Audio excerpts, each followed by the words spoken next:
These Three Media.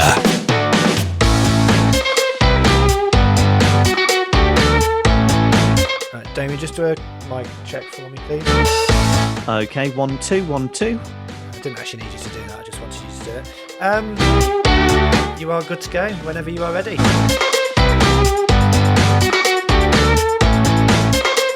Hi, you're with Damien and welcome to the interviews from These Three Media. Tonight we have a very special guest with Martin Blythe. Basically, Martin decided to turn his back on a 7-year career in educational leadership to pursue his lifelong aspiration at building a wildlife park in his hometown.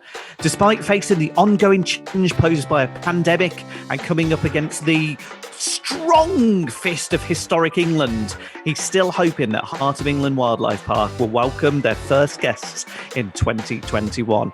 We will have the full story and more this week on the interviews. And welcome, after that big intro there, thank you very much. Now welcome our guest for this evening. I want to say hello to Martin. How are you, Martin? I'm great, thank you, Damien. It's great to see you, albeit virtually. Yeah, definitely. Well, we're used to kind of having a mocha or a beer, let's be honest, in a local pub, and we haven't done that for a while, have we? No, I think the last time that we went for a beer at the local pub, you were, your traditional 10-15 minutes late. And I think I told you at that point the plans for opening a wildlife park in our hometown. You did, and indeed at that time as well, I probably weighed less and didn't have as many chins as I do right now. But there we go. I'm sure, Martin, Damien. This has been something that I've been... So to give you a bit of a backstory, I know Martin for probably now going on to about 5 years. Would that be right, Martin? Yeah, something like that, yeah. Now, Martin and I actually met at Slimming World, where you don't always meet people who become long-term friends. But we did. We met at Slimming World. Other, obviously, weight loss providers are out there. But we met at Slimming World when you were a very different Martin Blythe, weren't you? Yeah, so I remember joining Slimming World just after the Christmas 2017, so January 2018. I remember walking into this Slimming World group, not really knowing what to expect. And as I walked, probably waddled, I was about 24 stone when I first set on the scales there. And I remember it being, a welcoming environment, but being a little bit intimidated by a room full of women who are all older than me, and let's be honest, and they all, were a different gender, and it's not easy to find a partner or someone to sit by straight away. And then 10 minutes late, Damien walks into Slimming World and, sees the other guy who needs bailing out and comes and sit next to me. And ever since then, we got on like a house on fire and, we've kept in touch ever since. Indeed, the rest is history. We actually became commonly known as Ant and Dec because we had our own sort of comedy routine. What I did like is Martin, week by week, lost weight. I think I just remained there because I like Martin and like the banter. I did lose some, but I always kind of hid when they came to me. I was like, I've done well. I think you did a bit hard on yourself there, Damien. You did lose a bit of weight, to be honest. Oh, bless you. And I think between us, we probably lost, about 12 stone? We did all right. Well, I mean, you won an award, which was amazing. What was the award again, Martin? Yeah, so I came runner-up in the national finals for Slimming World Man of the Year. I was beaten by a guy who looked something like 25 stone, which, is incredible. But I came second in that competition, in the year after I completed my first London Marathon. And I think at that point I weighed about 14 stone. So I'd lost 10 stone since I originally came through the doors at Slimming World. Just fantastic. And this is one of the things as well, and not to any ego behind this, but again, this is why I've always found you quite an inspiring character. And even more when I found out what you were up to. And Martin, the whole reason that we do these shows called The Interviews, some people are well known, some people are famous. Other people have really, really interesting stories. And yours is one of those stories that just resonates with somebody that really has had a passion since they were younger and have taken that passion and followed a dream. And that's what I want to talk about a little bit today. So I think we need to go back in the DeLorean, go back in time, and start from the beginning, really. So for you, obviously, you're looking to launch a wildlife park in 2021 slash 22. Is it 21? We're still going 21? We're still hoping 2021. It's not impossible. When we've got a new site, it's going to take us 13 weeks probably to get a planning application approved. So there is a chance that it could be the back end of this year, but it might creep into 2022. Obviously, it's been hold-ups because of lockdown and so on, but I'm sure we'll discuss that in more detail as we go through. Definitely. So take me back then to the very beginning. So when you were younger, were you always interested in nature, conservation, David Attenborough? What was it that kind of got you hooked?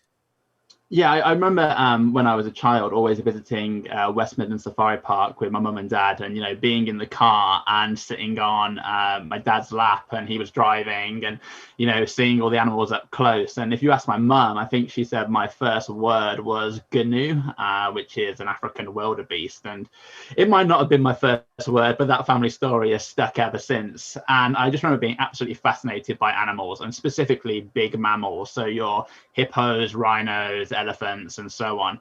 And whenever my parents used to ask me at the weekends, what would you like to do this weekend? It was just go to the zoo, go to the zoo, go to the zoo. And even if we went on holiday, whether it's in the UK or abroad, from the minute we arrived, I was always badgering on to go to a zoo or wildlife park, or to see animals out in their native habitats. And I've just been completely fascinated by them, and completely fascinated by the role of zoos as well, because zoos can get a really bad press, and people can think that they're concrete jungles, and they have this interpretation of what they were back in the 1980s. But actually, the important role they play in conservation, and safeguarding species from the threat of extinction is really, part of my passion. And supporting things like captive breeding programs and education programs to enlighten people about the threats which animals face in the wild is something I'm really, really interested in. So what sort of age were you when you were on your dad's lap and you were in a West Midlands Safari Park? I'm guessing you were quite young. Yeah, probably 4 years old, I reckon. 4 years old, I was a regular at the safari park. Okay, so you were 4 years old. Now, I've got kids too. We're starting to get the question at the moment of what do you want to do? What do you want to be when you're older? The one wants to be a doctor. The other one wants to be in fashion design. So when your parents asked you that question, what was your answer back then? What did you say that you wanted to do? Do you know what? It's a really interesting question, because even though my passion has always been wildlife, and I've always wanted to build a zoo or a modern wildlife park, it's not that easy, as you can appreciate. So I've always been quite rational as well. So if people ever ask me what I wanted to be when I was older, I always used to say a teacher. But deep down inside, I wanted to build a wildlife park. But when you tell somebody that, they're like, well, you're going to need £1 million first to be able to do that, and you go into all the different nooks and crannies and difficulties you'd face when you're opening a wildlife park. So I used to tell people I wanted to be a teacher, but really I wanted to, have my own wildlife park. I remember from the ages of about 8 onwards, just being hooked to things like Zoo Tycoon and designing my own wildlife park and zoo, on the computer, getting the latest animals, releasing animals into the wild. And, that computer simulation game was essentially something which, really gave me the bug for wanting to do this. So being younger, still having that buzz, but obviously teaching was another passion as well. Did you get a chance from growing up sort of 9 to sort of 16? Did you have chance to get involved in any sort of in safari parks or anything with vets or anything that would to do with animals? Did you have any kind of actual hands-on experience with any sort of animal? Yeah, absolutely. So I remember when I was about 14 years old, I did work experience at the local pet shop, and that was rabbits, guinea pigs, and so on. But the owner got interested in exotic animals as well, so things like skunks, raccoons, snakes, prairie dogs. So things that are a little bit more unusual than your common garden rabbit.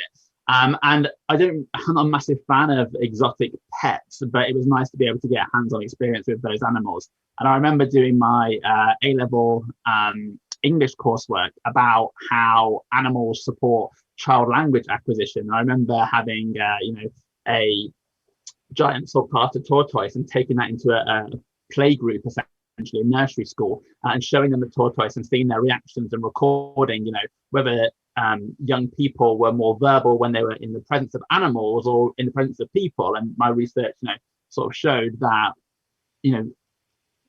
encountering animals can really encourage young people to speak and help find their voice. And how old were you at this point? I mean, that sounds like you were about 25, but you're probably going to tell me this was when you were doing, so you were doing your A level, so you'd have been what, 16, 17? Yeah, 16, 17. Yeah, I was working in pet shop from 14 onwards, 16 or 17. I was doing very sensible subjects, which I'm sure my parents encouraged me to do, like economics and business, but I also did English language, and I found a way to make English language relevant to animals. People in the zoo industry might frown now, but I remember, when I was about 12 years old, I was that kid on the school playground who sold chocolate and cans of Coke.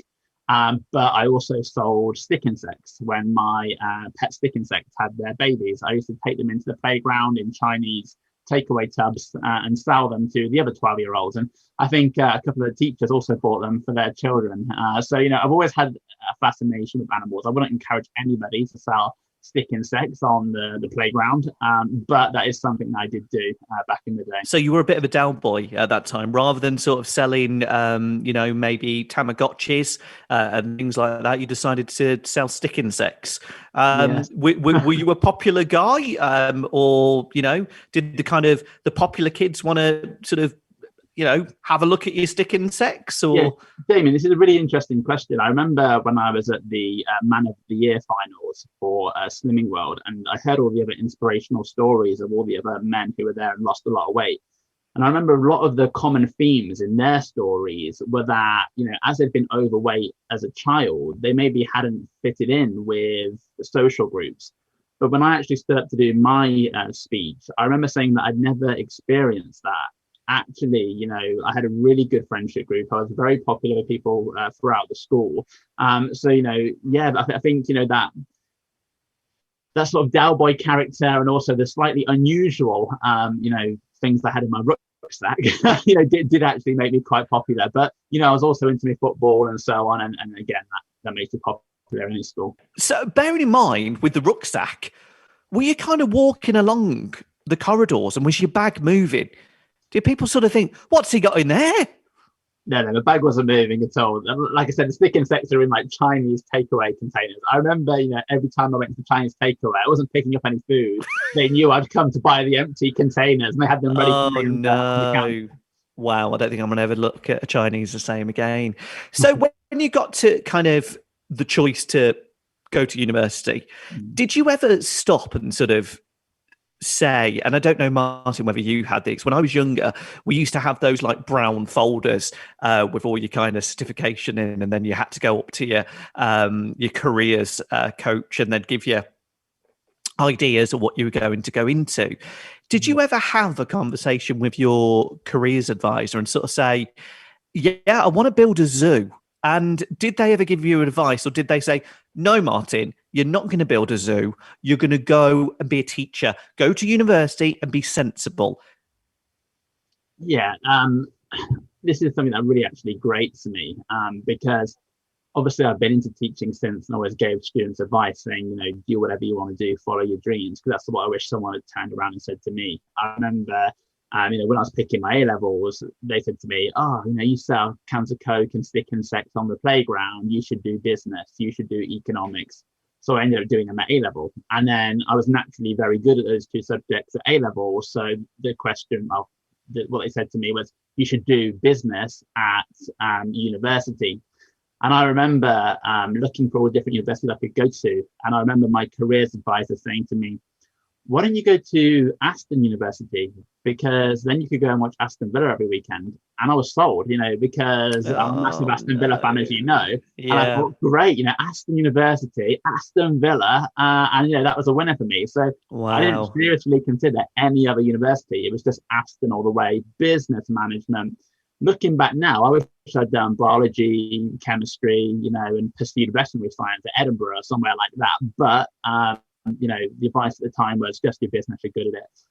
I did do one of those career tests, where they tell you what they think your job should be. And Sure. I always remember that the answer was fish farm manager. Wow. Which, A fish farm it's manager? yeah, at least as a manager, they must have picked up on, oh, he's good at business part. And probably, in my answers, there was an underlying, I want to work outside. I want to work with animals. I know, fish farm manager. Well, at least you were scaling up. Yeah, absolutely. I tell you, honestly, this is why we're friends, isn't it? It's probably only you that laughed at that. This is why people tune her in. That one went. That one went. Absolutely went. That one. I tell you. Let's move on. Okay, so you were at uni. You're enjoying your time. And going through your course, did you still keep your toe in the kind of dream? Because I know that you're very involved in the kind of protection and awareness of rhinos. Did that kind of start then, or did that come on a bit later? Yes, it's a really good question. So the first sort of animal charity that I got involved with was the British Hen Welfare Trust, and I was working for them as a volunteer from the age of about 13 to about 18, 19. And what I used to do at weekends was go and meet with this lovely couple just outside Worcester called John and Monica, and we used to go into like the big battery hen farms and rescue all of these spent hens. So the hens that were coming to the end of their natural laying cycle. Oh, wow. They spent 18 months laying eggs like machines inside these factories. And then we used to go and rescue them and send them on to live in free-range homes. So that was the first sort of animal charity that I got involved with. But when I was at university and studying for my A-levels, I was a member of the Bristol Zoological Society, and I spent most of my free time at Bristol Zoo, to be honest. I probably missed lectures because I was on the main lawn at Bristol Zoo. So, me and my partner at the time used to go down there probably once a week and sunbathe on the lawn when we should have been in lectures. Fantastic. An absolute rebel. This is what I'm seeing now. I've always known you as kind of this straight-laced guy. Now I'm seeing Dowboy market stores and, So, again, you were keeping your toes in, which, again, kind of keeps that dream alive and where ultimately we're going to get up to in the modern day. Now, when did you qualify from university, and when did you decide that, okay, this is the teaching route now? What was that link, and how did that all join together? Yeah, so I left university in June 2014 with a 2-1 in business management. To be honest, I have no idea how I even got that, because like I said, I was never in the lectures. I was nice. And I actually almost bought a pet shop, which is obviously what most people do. Gosh. University. So I almost bought the pet shop in Ulster. Did all my business plan, went to the Star Loans company. They agreed to give me the money and so on. But there was actually a technical glitch with the lending partner at the time, and they sort of weren't actually able to give out the funds, so I couldn't get the money. And I took that as a sign as not to do it. I then applied for about 60 to 100 jobs, random jobs, working at Halfords, working for Marks and Spencer as a manager, that sort of thing. And didn't get anywhere with any of them. And I remember one day sat at home thinking, oh my gosh, I can't find a job, and I want to buy a house and I want to move out. And I remember seeing this advert saying that, have you ever been interested in teaching? And I thought, well, yes, I have. I always said I wanted to be a teacher, but at that point in time, I couldn't think of anything worse than marking books and standing in front of people, especially as I was 24 stone. I had zero self-confidence. But I applied anyway, and I got an interview at a fantastic school called Mander Pullman Woodward in Edgbaston in Birmingham. And I remember going for my interview. I was 20 minutes late because I left my passport at home, but I was so embarrassed that I had to go all the way back and get it. Got stuck in traffic, couldn't find the building. I was 20 minutes late. I was a little bit flustered. And then I went into the room with the principal, Mark Shingleton. And I think, to be honest, we just had a fantastic connection straight away. And he offered me the job on the spot. And I literally just thought, I almost bought a pet shop. I've applied for 60 jobs, and none of them have come back to me. But this teaching job has been offered to me on a plate straight away. It's obviously meant to be. So I took a job as an hourly paid economics teacher, teaching 16 to 18-year-olds. Wow. And do you think you almost, and again, I'm not sure if you believe in signs and all things like that, but did you almost sort of say to yourself, the passport and me losing that, and then me going back and being a bit hot and bothered?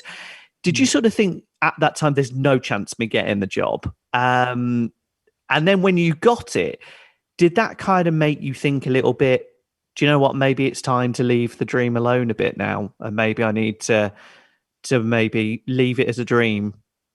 Yeah, so I really subscribe. I'm a Christian without a doubt, so I really do believe in, what's meant to be. I would call it, a nudge from the Holy Spirit. But I remember thinking that, I've got this job as an economics teacher. I need to get a house. I need to, earn money. I need to, pay for myself in life now. I'm 21 years old, or however old I was. It's about time you had a stable income, and it just felt like the safest option at the time. And I gladly accepted, after all that rejection of, oh no, you can't have the pet shop, you can't, you can't have any of the other jobs you applied for. The fact that it was offered to me on a plate, I was like, it's meant to be. I'm just going to go for it. So you went through the ranks. You obviously earned your stripes. You were starting to earn good money. You bought your house. You had a partner, and things were going well. And one thing I always noticed, and you're quite a private guy, but also you're someone that you can let people in.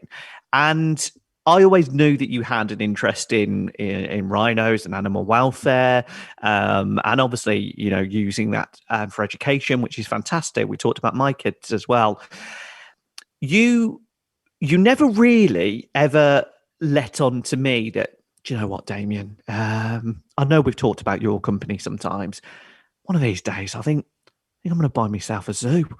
And even from our conversations, it never really came up. So what was it for you that was that kind of epiphany, lightning bolt moment where you said to yourself, I love the teaching, I love what I'm doing, but I've got to change? Great question. So like you said, I went through the ranks pretty quickly in education. I think by the end of my first year, I was a head of department. By the end of my second year, I was a member of the senior management team. By the end of the third year, I was a member of the senior leadership team. And I was Smashed doing it. not just for MPW Birmingham, but for the whole MPW group. So there's 3 colleges, and I was doing things for the whole brand. And I think at the end of year 3, I almost felt like, well, I've been here and I've done this now. I've been the teacher, I've been the head of faculty, I've been the senior management team, and I've done really well every year. And I just felt there really wasn't anywhere else to go. Like there was no more career progression. I'd hit the ceiling of the organization within 3 years. And you think, well, is it the only way now is sideways, really? And, probably 2016, 2017, I was aware of a couple of zoos in the UK that were up for sale. And, at the time I just bought the house and didn't want to put all my money into doing that. But I was really interested in learning about the operations of zoo management. So I remember ordering a book off Amazon about zoo management. I read it from cover to cover, the sort of textbook that you would get if you were studying zoo management at university. And I remember, looking at the accounts for a couple of these zoos, which are up for sale, and looking at their operations and their cash flow forecasts and balance sheets. And I just thought, wow, this isn't actually that hard. It is, don't get me wrong, but I thought I could do this. I know that I could do this. I know I could pull it off. But again, you think about Maslow's hierarchy of needs, safety needs are always, first and foremost, and basic needs. So I had to pay the mortgage, I had to pay the fuel and for the car and, food, electric. And, I had a relatively lavish lifestyle for someone my age, brand new cars, brand new house. And there wasn't a lot of spare income at the end of the month. So it was always a bit of a pipe dream that I could be able to fund at a wildlife park. But I remember at the sort of start of this first lockdown, I saw a site not too far from my hometown, and I literally just thought, that would make a fantastic zoo. And I remember going home all excited, looking at the startup loans company process, which I've gone through previously, obviously for the pet shop when I was a bit more, young, naive, and had different priorities. And I, put together this business plan, put together the brand. I sort of knew immediately I wanted to call it Heart of England Wildlife Park. And I kept it all under the radar. Like you said, I'm quite a private guy. And I remember then one day, sort of mid-June, having worked on this passion project just to get a business plan, which was going to be acceptable to the banks. About 3 months later, I took it to my mum and dad and said, just to let you know, I'm quitting my job. I'm selling my house and I'm going to build a zoo. And we haven't looked back since then, really. Just to interject there now, which one of your members of the family is it your dad that's a vicar? Is that right? No, my dad's a policeman. I don't have a vicar in the family. Good. I'm glad I got that right. Excellent. Good. Always say he's the vicar. Wow. Right. Who was the vicar? Sorry. No, you always say your dad's a vicar. I'm like, I've always said that, haven't I? Why do I think that? I don't know where you got that from. So, but again, there's obviously the Christian element within the family, and that's a big belief of your family.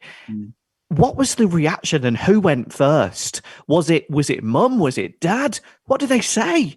My parents are separated, so they got their separate texts, And I okay. Hold on. Whoa. Sorry. Yeah. You didn't have a face-to-face conversation of I'm quitting my job, selling my house, and I'm building a zoo. You text them. Yeah, with thanks for your support on the end. So, P.S. Can I lend some money? Was any of that in there? That came later, Damien. Oh my goodness me! Wow. But yeah, I remember getting the text from Dad first, I think, saying, "Okay, then, let us know if you need anything." Cheers, Dad. Thanks. And then Mum was obviously a little bit more alarmist. It was along the lines of, "Oh my God, what are you doing? Where are you going to live? How are you going to afford to pay for things?" She was asking all the rational questions. So there was a sense of panic in the tone of her text. But ultimately, there was also a sense of support. Like, we always knew you were going to do this or do something like this. Do you know what? How fantastic that is, because you want your parents' approval. They're the people that made us, and we want that kind of nod. And I think it shows there that maybe Dad was a bit more laid back and go for it, son. And Mum was wearing the whole I's my baby boy and all of this, but. How great and how influential of your parents to be that supportive. Once you got the tick in the box from your parents at that point, did you kind of have that real fire in your belly there thinking, do you know what, there's no stopping this now? Yeah, absolutely. I think, the more you tell people your idea, the more sort of responsible to yourself to make sure you don't fail. I can't personally think of anything more embarrassing than saying to my parents, I'm going to build a zoo and then not building a zoo.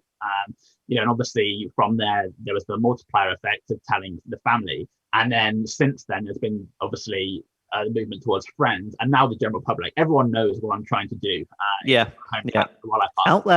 It's out there. It's out there, we can get the local press ringers up saying, have we done anything this week? That we can just put in the paper. But ultimately, I wanted to tell people the plans, so I couldn't back down.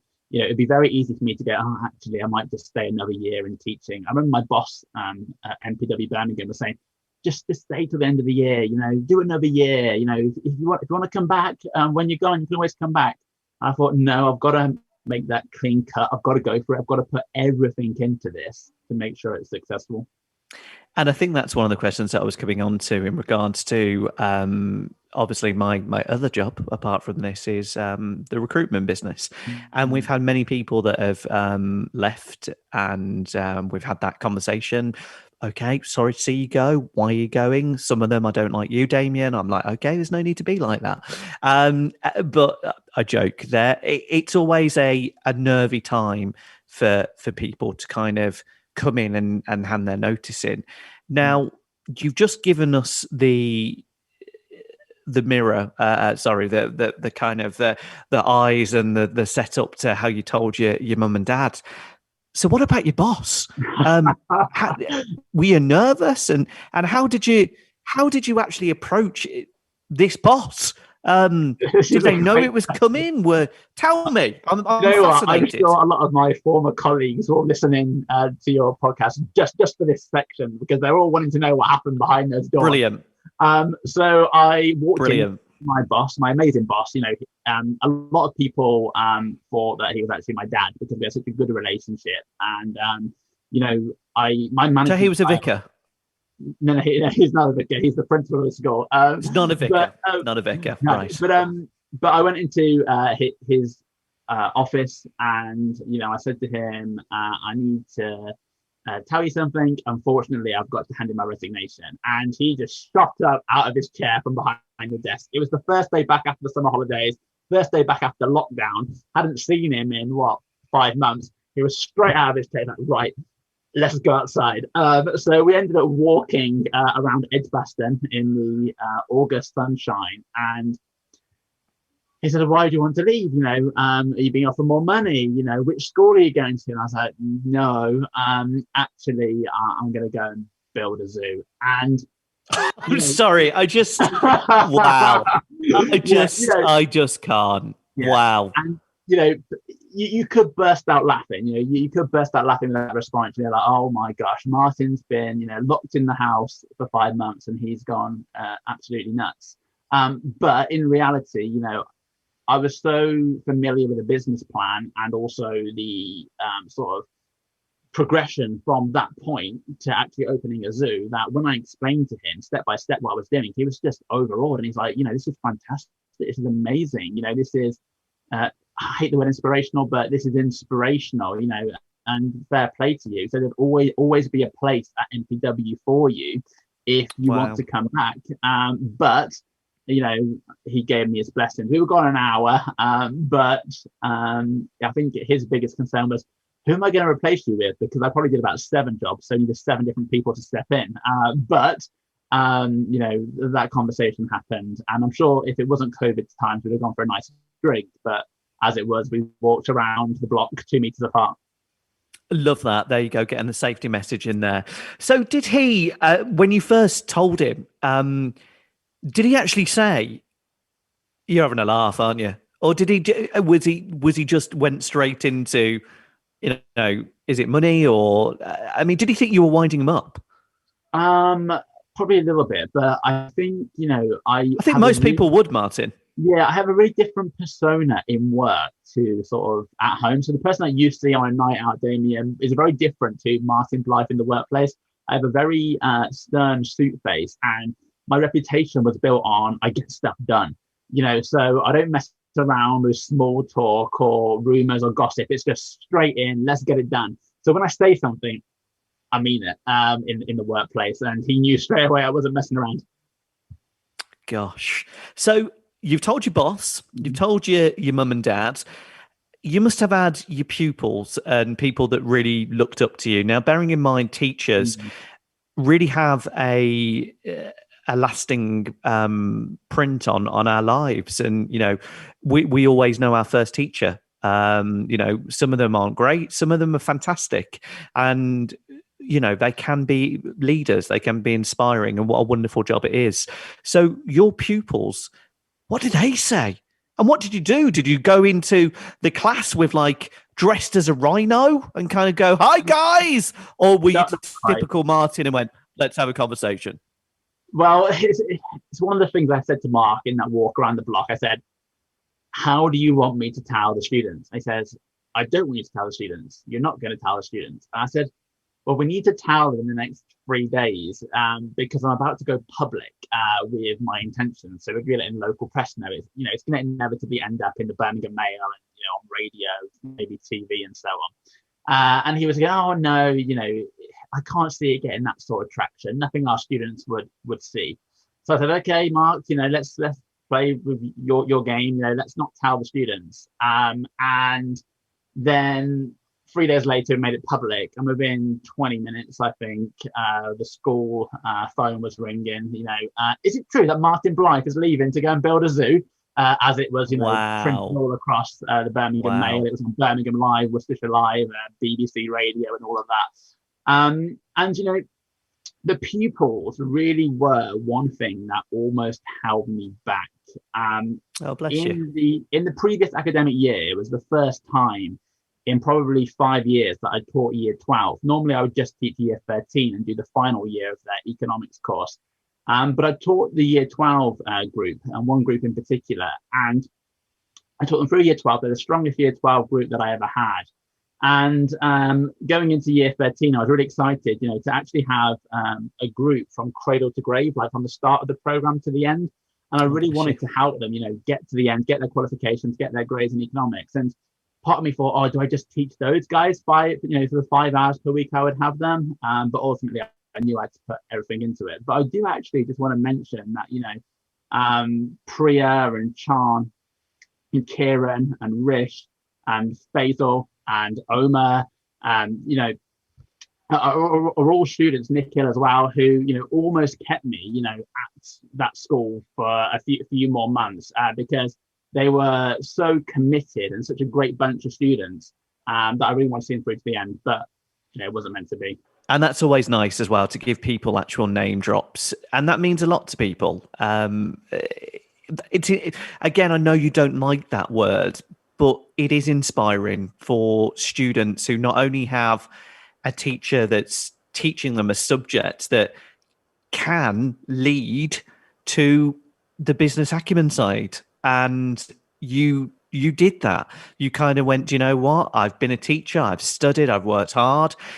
The biggest thing for me, and this is the thing that I've always said to you from when we had our original pint and talked about this, and this sounds very cliche. If someone does have a dream, and a lot of people say this, don't just say to yourself, it's a dream, I should have, I could have. Go and do it. And that's one of the things that, myself and Ian and Darren, we all kind of love radio. And this kind of whole journey began in lockdown from us all talking. And I mean, Martin, from your standpoint, do you believe that? Do you believe that if people listening to this have got a dream and they have got something they want to do, should they always go for it? Yeah, 100%. And that's what I'd always try and say to my students, especially, if they, let's say, done A-levels before, they got 3 C grades and they walked through the doors at MPW Birmingham and they said, I want to do medicine. Well, they're going to need 3 A grades, but it's not impossible. Go for it. If you really want to do medicine, let's get those 3 A grades and move on. And I remember actually doing my first London Marathon for Save the Rhino, which you mentioned a moment ago. And I remember being about 80% of the way around, and I thought, I am dying. I was not designed to run marathons. And I literally thought of a student who I was working with at the time. Her name was Agugwa, and she was, thinking about giving up maybe on her A-levels at a particular time because they're very stressful. And I'd really championed that she would carry on, and she was more than capable of getting fantastic grades. And I thought, how could I be so hypocritical to consider giving up when every day I'm telling other people not to give up? So that was a key point for me, was actually, well, every day you tell people to follow their dreams, and that is not impossible. So why don't you listen to yourself? And, everyone who's listening right now to this interview might have their own dreams that they wish to follow. And they tell everyone else to follow their dreams. So they just won't make that jump themselves. I know it's a risk. I know it's scary. But if you really want to do it, you will. And what I've noticed since making this huge leap is that your fight or flight human nature really kicks in. You don't have a choice anymore. You've got to make it work, and you find a way to make it work. So yeah, just go for it. Good, fantastic advice. And again, like you said, it can be done. So let's bring this up to date now. You've gone on the journey. We've been in the DeLorean. We've kind of gone through time. Let's go to modern time now. So it's been announced. It's in the press. We've got a name. It's a wildlife park. You're trying to educate people about the differences between zoos, and obviously, you know, again over certainly the past year or so, past, I would say, 2 years. There's been a bit of negative press with things that have been on Netflix and people that may not have helped to the word zoo. And again, sometimes people think of zoo as animals caged, and certainly from my side, I've always been more of a safari park fan because they seem to be outside and roam. So tell me from your side now. I mean, firstly, from that standpoint, is that one of the reasons that you went for wildlife park, not zoo? Yeah, absolutely. At the end of the day, whether you're a wildlife park or even an animal sanctuary or a zoological garden, the legal definition is still a zoo. You still need a zoo license. So all of these things are zoos. Heart of England Wildlife Park will be a zoo, but I feel like the wildlife park element has more positive connotations and gives you a better understanding of what we're trying to achieve. As I mentioned previously, you know, people have this really negative view of the word zoo. Maybe they think of monkeys behind bars in the 1980s, maybe substandard conditions where animals were taken from the wild. But actually, you know, all good zoos find bad zoos deplorable. You know, bad zoos exist and, you know, we can't stand them. But good zoos really do make, you know, outstanding contributions to ex situ conservation. With captive breeding programs, through European stud books, through education, you know, outreach to local schools, facilitating research, which can then help, you know, the animals' counterparts out in the wild. So zoos really do have a key role to play in the world at the moment when we're facing so many challenges. You know, obviously COVID, climate change, deforestation, habitat loss. Zoos really can make the difference. With our name, Heart of England Wildlife Park, obviously Heart of England alludes to the area of the country in which the wildlife park will be based. But I do like the term wildlife park because to me that screams, you know, open, expansive areas rather than cages. And I know I've been recording the press before saying the term zoo without bars, which was originally used to describe Chester Zoo. But, you know, I really do believe it is possible to create fantastic, well-designed enclosures, which actually, you know, really give animals a fantastic life, better lives than some of them were faced in the wild. I recently listened to a TED talk by Dr. Sharon Redgrove, who's the director at Twycross Zoo, and she's been speaking to Jane Goodall. We all know Jane Goodall's fantastic work with Great Apes, and Jane Goodall said to Dr. Sharon Redgrove that she would rather be a chimpanzee in a good zoo than a chimpanzee in the wild right now, because chimpanzees are facing habitat loss. There's slash and burn on the forest to make way for economic development. There's hunting for bushmeat. You know, mother chimpanzees could be killed by poachers, and they take the baby chimp and put them into the illegal pet trade. So, you know, actually providing an enriching enclosure for an animal, albeit captively, it is a good substitute for a wildlife. Obviously, there's never a true substitute, but it allows us to safeguard the population should we ever need to, God forbid, have to reintroduce animals into the wild. And I think that's a great point there. And I think it brings to the circle of life as well, in terms of some of these animals that are born into wildlife parks / zoos. Bearing in mind, some of these animals have never known the wild. Their home is the location they're in. And, you know, people say they should be in the wild or they should be in this. If you introduce an animal that's been in captivity or again, yes, it can be done. But they've got a home, they're safe, they're being fed. And that's hugely important, I think, when as a visitor, we go somewhere and see the animals. Now, I've been lucky enough to see a bit of an artist's impression, and I think quite a few people have, because it's been in the press.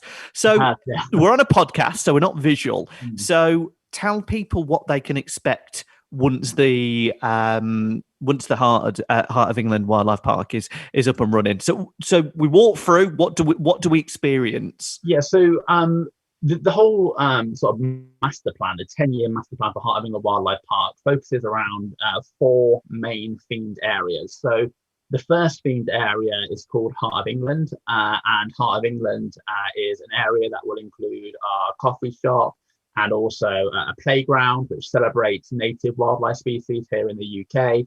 But also it'll have a nice orchard which is dedicated to Worcestershire varieties of apples, an apiary with beehives to produce honey, just to actually really celebrate the cultural and agricultural roots of this area. You know, it really does need celebrating. You know, Worcestershire, South Warwickshire are incredibly special places. So, you know, we should celebrate those first as well. And we should definitely contribute to conservation of our local area. We have to look after what's on our doorstep, as well as what's in Southeast Asia and, you know, Central Africa.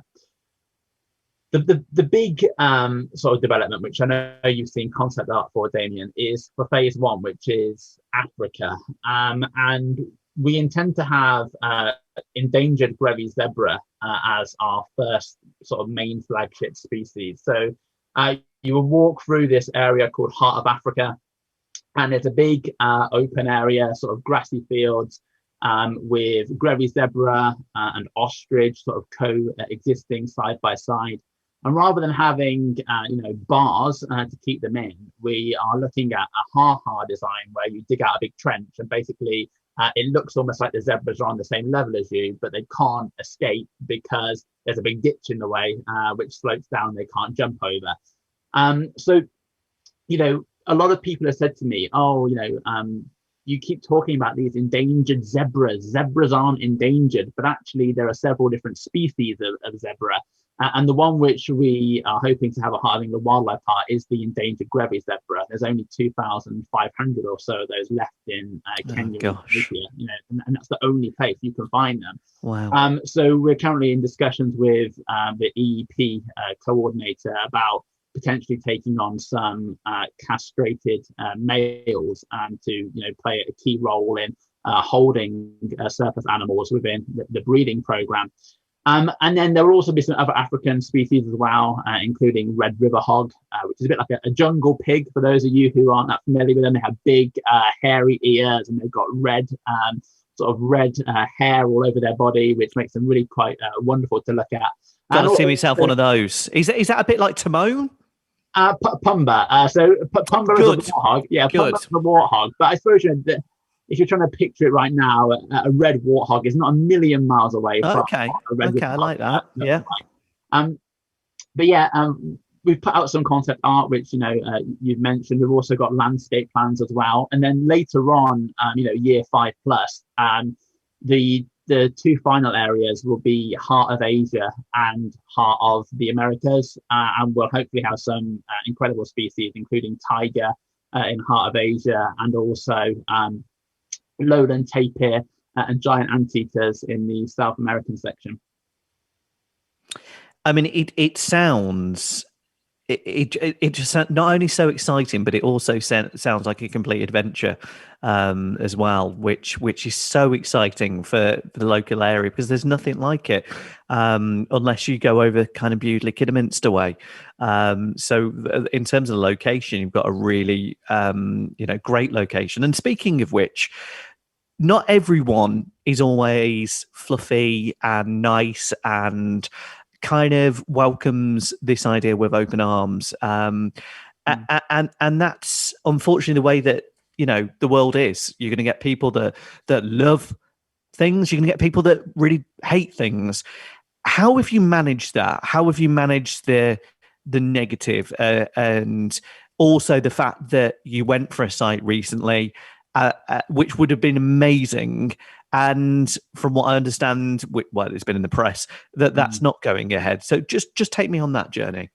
Yeah. So for those people who don't know, we did initially have some initial discussions with Redditch Borough Council about putting the wildlife park at Forge Mill, and I did all the background work in terms of the ecology. We had highways reports from Worcestershire County Council, and everything sort of ticked the boxes, but there was always one big box that would need to be ticked if that site was to ever become a reality, and that was the conservation, or the historical conservation aspect. And what we needed to do was actually submit a pre-application advice from Historic England. because the site which we were proposing is adjacent to a scheduled ancient monument. And we sent off our first proposals, probably September last year, to Historic England. They received them and they didn't like it. And, you know, there was always a realistic probability that Historic England wouldn't be in favour of our proposals at, you know, the first point which we'd highlighted to them. So when they came back and said, you know, we don't like your plans, we don't recommend you pursue them any further, we did have, you know, a second red line available to us, which, you know, didn't touch the scheduled ancient monument as much or impede upon it as the first plans did. We sent off the second set of proposals to Historic England, and we genuinely thought we had a chance that they would say yes. You know, we were barely touching any of the scheduled ancient monument area. You know, I genuinely believe that our plans would have complemented the surrounding area.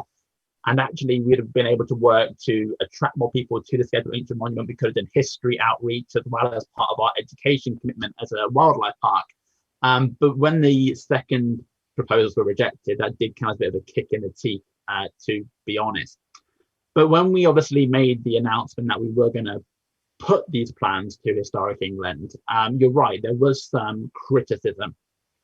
And there was a petition formed. I think that petition had almost 1,000 signatures on it saying, we do not want a wildlife park in this area. Maybe that was because they enjoyed that area when they were a child. Maybe they'd enjoyed that area more recently because of the pandemic and a daily exercise there, or they walk their dogs there. Or maybe they would genuinely believe that we would have, you know, been sort of harmful to the historic aspect of that site. But I'm glad there was a petition, because I believe in freedom of speech, I believe in democracy, and I think everyone has a right to, you know, say their opinions. And I can completely respect people when they do a respectful petition and they write to me and say, we don't like your ideas, please reconsider. But what I can't really tolerate, you know, especially as a teacher, is when people get personal, or people, you know, are slanderous maybe about you in the public domain, whether that's on social media, or sometimes they just approach you in the street and tell you what they think of your idea. And yeah, that have you had that, Martin? Yeah, I have had it. Thankfully, in the street, it was only once, where somebody literally came up to me and told me to pack my bags because that was the worst thing to ever happen to Reddit and so on. Which you know, harmful, because I genuinely, you know, I'm trying to bring this enterprise to Reddit that contributes to the big picture, which is the conservation of endangered wildlife species. But also, we've got a business model which is really going to help the economic recovery post-COVID. It's going to bring jobs to the local area. It's going to create multiplier effects where other local businesses benefit. So yeah, it was hard that that person didn't see the big picture.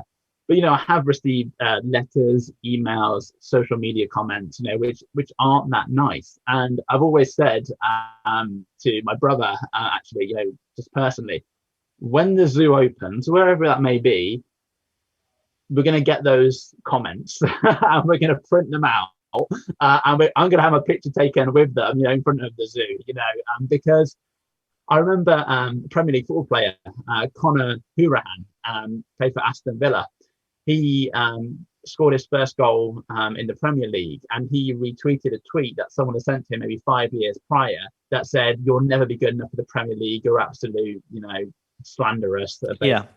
And he just retweeted it on the day he scored his first Premier League goal. And, you know, I think that's the best way to deal with it. You know, if people are going to doubt you or not be karma, prove them wrong. Yeah, absolutely.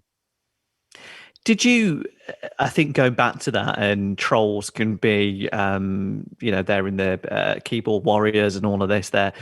It's out there now, and social media has been a great thing for society. And also it's been, you know, a little bit of a detriment at times as well. For you, did you ever sort of, when you were getting that bad press, you were getting people coming up to you in the street, did you ever go back to that school and those pupils and look at yourself and think, that was safe, Martin? That was Martin that maybe doesn't get that? And do you almost think that you almost gave up at some point? Yeah, 100%. I think I've said to quite a few people that many others would have given up if they'd have been criticized maybe by some people in the way that I have. If they'd have come, head on to a petition, people would have gone, oh, get out of here quick. But actually, one of the things which I'm really passionate about is having community involvement in the development of this wildlife park.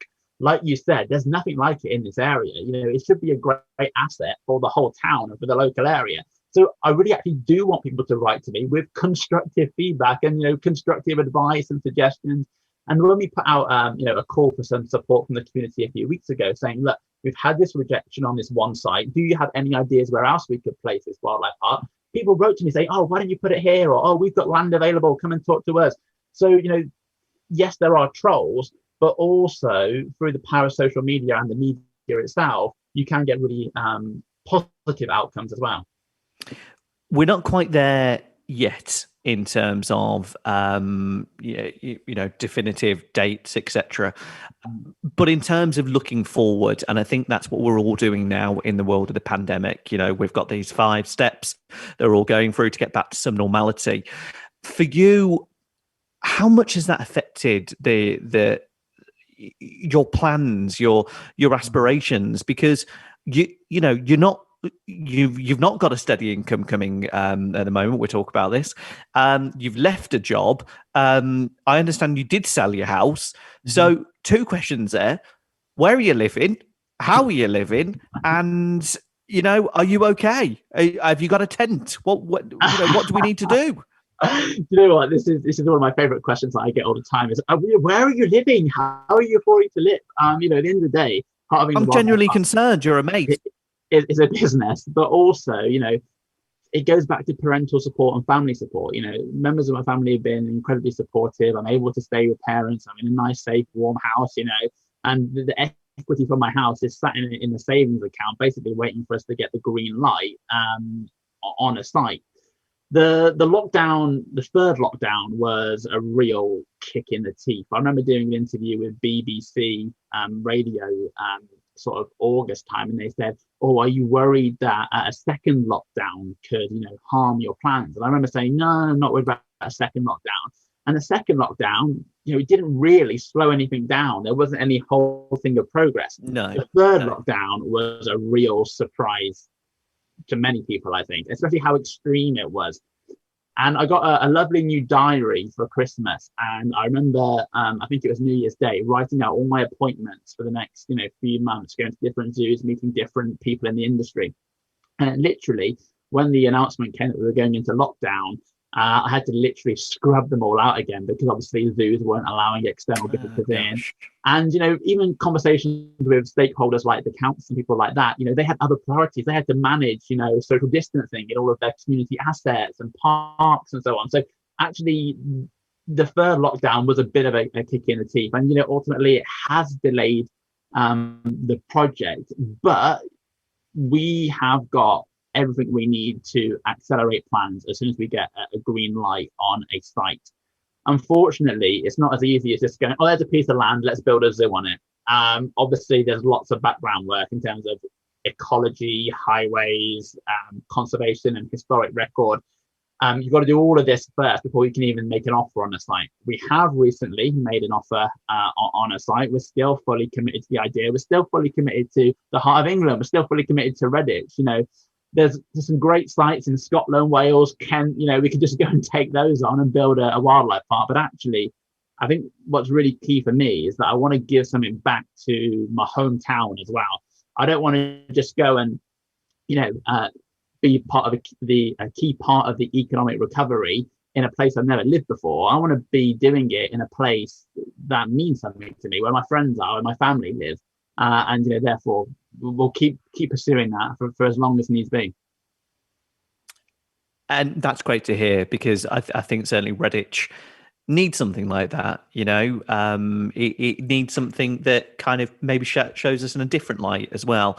Redditch is still a great town. It's got some great. It's. I think you told me, Martin, potentially. Arrow Valley Lake. Please tell me that fact you told me, which is still to this point amazing. And our producers listening to this as well. And this is a wonderful little true fact. Tell me, Martin, because I try and tell this story and I get it wrong. So Arrow Valley Park is the second biggest central park in the world after Central Park, New York. Now, there are bigger parks, but they're not in the center of a town or city, whereas the Arrow Valley Park in Redditch literally is in the heart of the town, just like Central Park is in New York. It's almost 1,000 acres. A lot of people go to Arrow Valley Park and they walk around the lake and they get back in the car and go home. But actually, it goes all the way from almost Alvechurch, Bawdsley Abbey and Abbey Meadows, all the way down to Washford, which basically touches Studley. Fascinating. Who would know that? Hey, and people just thought Redditch was famous for clay and needles. No, there's a fact for you.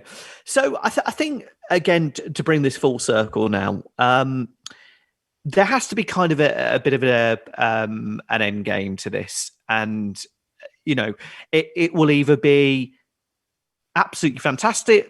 The wildlife park opens, hurrah, we've done it. Yes, let's get visitors in.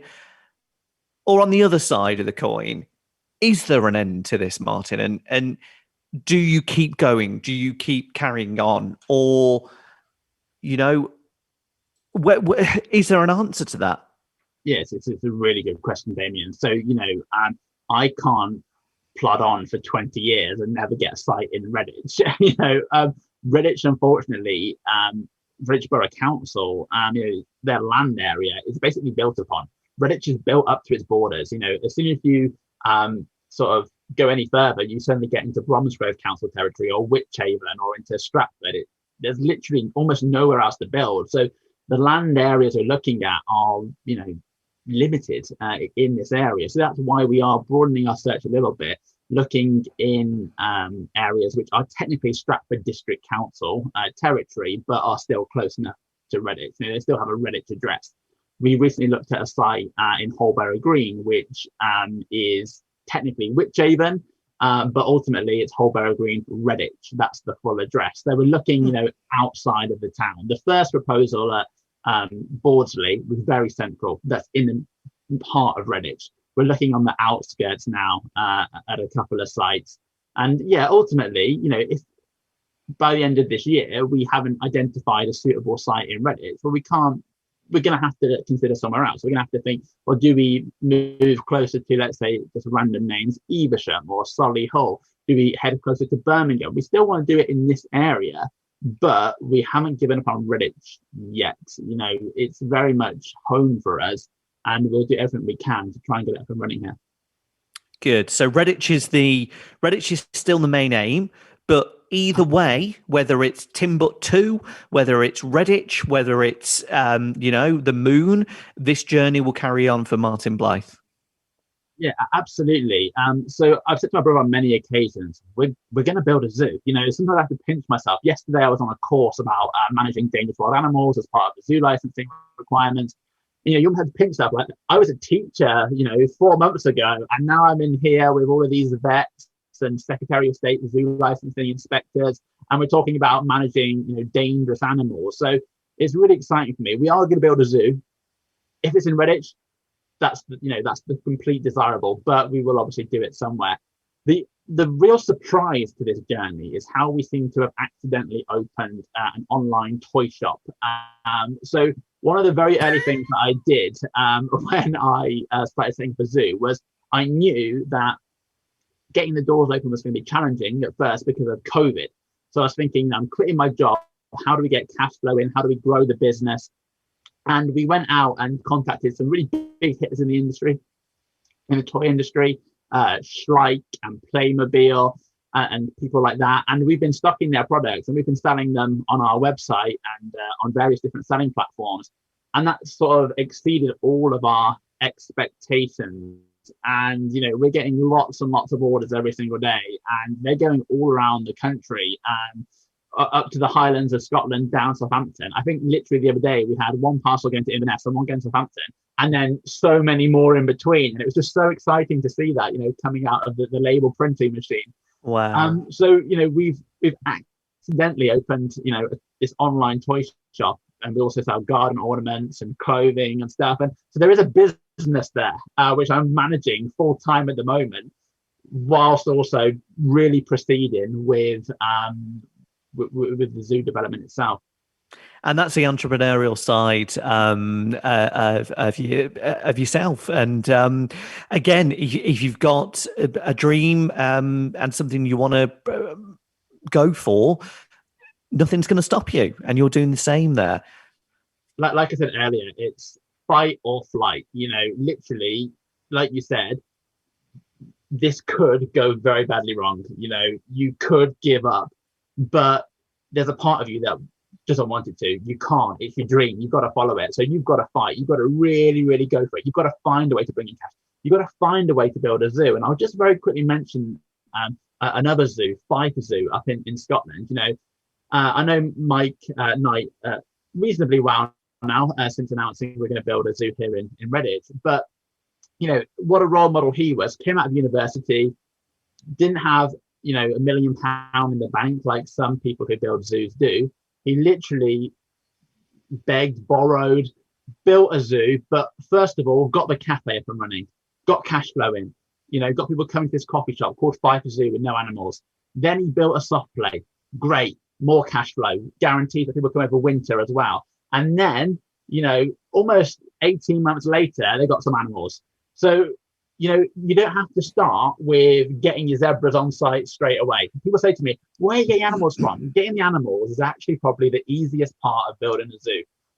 Actually generating a business which is going to provide jobs and it's going to be able to, support those animals is the most challenging part. But we're getting that part nailed first, and that's going to help us snowball and grow. The journey from, you selling, stick insects and being at school to then going into teaching, to then telling your mum and dad via text that you're quitting to build a zoo.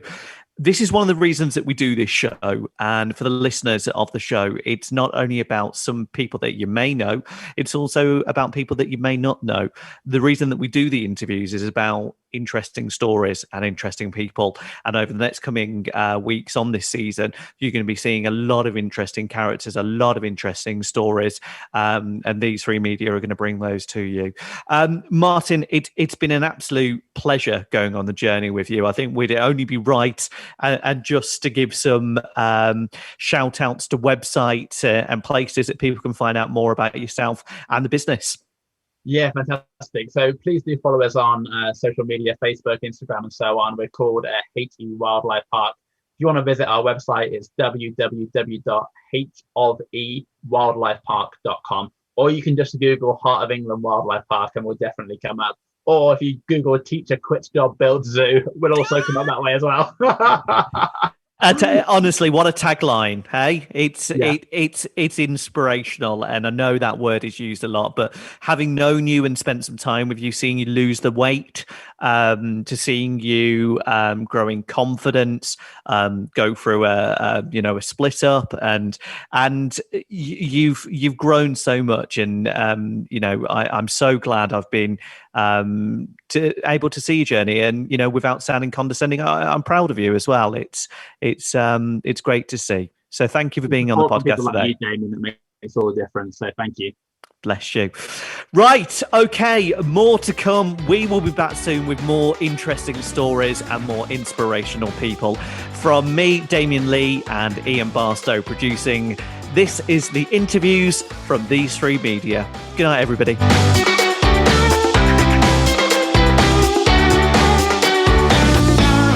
These Three Media.